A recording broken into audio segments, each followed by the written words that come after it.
মোৰ চেনেলৰ নতুন এটি ভিডিঅ'লৈ সকলোকে স্বাগতম জনাইছোঁ। সাজ পোছাকবোৰ দেখি আপোনালোকে নিশ্চয় গম পাইছে ধৰ্ম অনুষ্ঠানলৈ যাব ওলাইছোঁ। হয় বন্ধুসকল, আমাৰ গাঁৱত 4 দিন কাৰ্যসূচীৰে ভাগৱত পাঠ ব্যাখ্যানুষ্ঠান অনুষ্ঠিত কৰা হৈছে।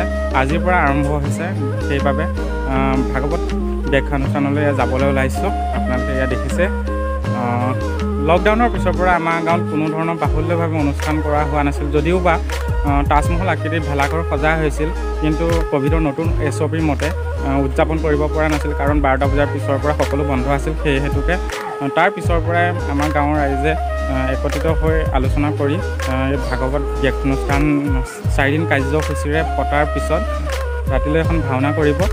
মই অলপ আগত গৈ নামঘৰটো চাই আহিলোঁ। সঁচাকৈ বহুত আটক ধুনীয়াকৈ সজাই তোলা হৈছে আৰু আপোনালোকে দেখুৱালে দেখিব প্ৰতিঘৰ মানুহতে এটা ধুনীয়া পৰিৱেশ সৃষ্টি হৈছে। আহকচোন বন্ধুসকল, এতিয়া ভিডিঅ'টো আৰম্ভ কৰোঁ। বন্ধুসকল, এই ৰাস্তালৈ ওলাই আহিলোঁ। আপোনালোকে পিছফালে দেখিছে শাৰী শাৰীকৈ কলপুলি ৰুই থোৱা আছে। আপোনালোকে আমাৰ গাঁওখনত 500ৰো অধিক মানুহৰ ঘৰ আছে। আপোনালোকে যদি আহে, প্ৰতিঘৰ মানুহৰ পদূলিত এনেধৰণে লাইন ইয়াত আপোনালোকে দেখিছে প্ৰতিঘৰ মানুহৰ পদূলিত এনেধৰণে শাৰী শাৰীকৈ কলপুলি ৰুই দিয়া হৈছে আৰু ৰাতিলৈ ইয়াত বন্তি জ্বলাব। আৰু দেখিছে ইয়াত টিউবলাইট, এনেকৈ 100ৰো অধিক টিউবলাইট দিছে। আপোনালোকে ইয়াত বুলিয়ে নহয়, প্ৰতিঘৰ মানুহৰ, আমাৰ গাঁৱৰ যিমান মানুহ আছে সকলো মানুহৰ ঘৰলৈ দেখিব পাব এনেকুৱা ধৰণৰ পদূলিত কলপুলি দুটা ৰোৱা আছে। বন্ধুসকল, ঘৰৰ পৰা অহা অকণমান সময় হ'ল। তাৰপিছত এই ভণ্টি লখিমপুৰৰ পৰা আহিছিলে, ভাবিলোঁ তাইকো লগত লৈ যাওঁ। তাই অলপ দেৰিকৈ যাম বুলি কৈছিলে, কিন্তু মই জোৰ কৰাৰ কাৰণে তাই এই ওলাই মেলি ৰেডি হ'লে। এতিয়া আকৌ নামঘৰলৈ গৈ আছোঁ। আপোনালোকৰ নামঘৰৰ সমগ্ৰ পৰিৱেশ আপোনালোকক দেখাই থাকিম, চাই থাকিব। বন্ধুসকল, এইজনী ছোৱালীৰ কাৰণে বহুত সময় ৰ'বলগীয়া হ'ল। অৱশেষত তাই আহিলে আৰু আমি এতিয়া নামঘৰ পাব হৈছোঁ।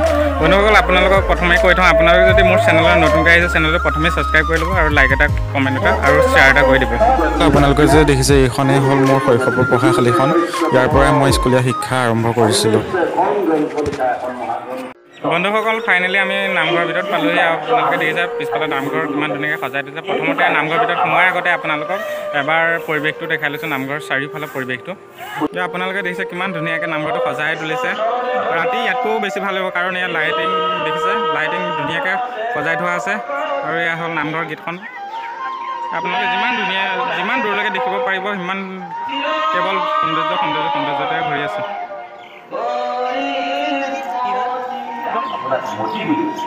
এই মতিটো যেতিয়া আমাৰ দুৰ্মতি হ'ব, তেতিয়া আমি মতি পোৱাত আমাৰ বহুত দেৰি লাগে। গতিকে সোনকালে হ'বলৈ হ'লে চিৰ কৰিব। সেইকাৰণে কৈছে মাধৱদেৱ পূৰ্বে কৈছে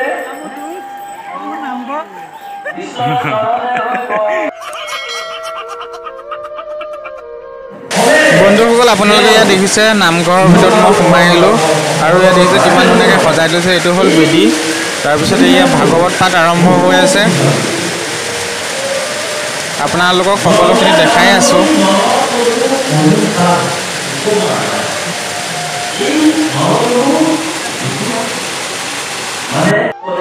আৰু ইয়াত আপোনালোকে বন্তি জ্বলাব পাৰিব। ইয়াত দেখিছে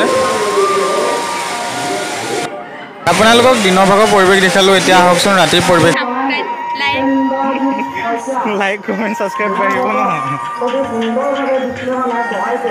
আমি তাক ক'বলগীয়া বিশেষ নাই বুলি অনুভৱ কৰিছোঁ। যিহেতু কমিটিয়ে আমন্ত্ৰণ দিয়াৰে আমাক বহুৱাইছে, আমি 2-এটা কথা ক'বলৈ আগবাঢ়িছোঁ। ভাগৱতৰ প্ৰথম স্কন্ধ, প্ৰথম স্কন্ধাই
দেখাবলৈ।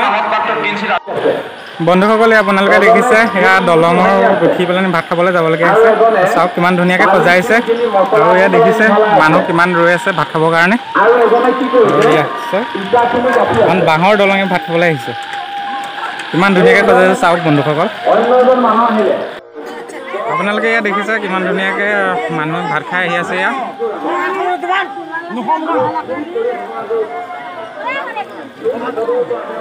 ইয়াতে এয়া ভোজনালয়, ইয়াত ভাত খাব পাৰে, বহুত মানুহে একেলগে ভাত খাব পাৰে। আপোনালোকে ইয়াত দেখিছে অলৰেডি বহুত মানুহে খাই গৈছে, ইয়াত কিছুমানে খাই আছে আৰু এয়া ভাত ৰাখি থোৱা আছে, ইয়াৰ পৰাই ভাত বিলম্ব কৰি থকা হৈছে। নেমু আৰু ইয়াত ভাত বনাই আছে, আপোনালোকে ইয়াত দেখিছে বহুতকেইটা চৌকাত ভাত বনাই আছে। ইয়াত দালি সকলো ইয়াতে বনোৱা হৈছে, ইয়াৰ পৰা তালৈ লৈ যোৱা গৈ বিতৰণ কৰা হৈছে।